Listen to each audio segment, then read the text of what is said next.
तो फैब्रिकेटर वैसे किया जाता है, मार्किंग किया जाता है। ये मैं मार्किंग कर दिया हूँ केबल ट्रे का। ये देखिए, इसको मैं ग्राइंडर से कटिंग करूँगा, वो भी आपको बताऊँगा। ये देखिए मेरा केबल ट्रे है, ये मेरा वर्कशॉप है, ये ग्राइंडर है मेरा, ग्राइंडर से कटिंग करूँगा। ये मेरा वर्कशॉप है, यहाँ से अभी कटिंग करूँगा।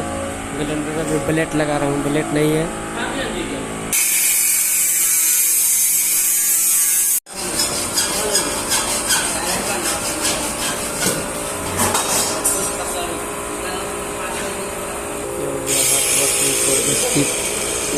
सैनिक लगाया जाता है।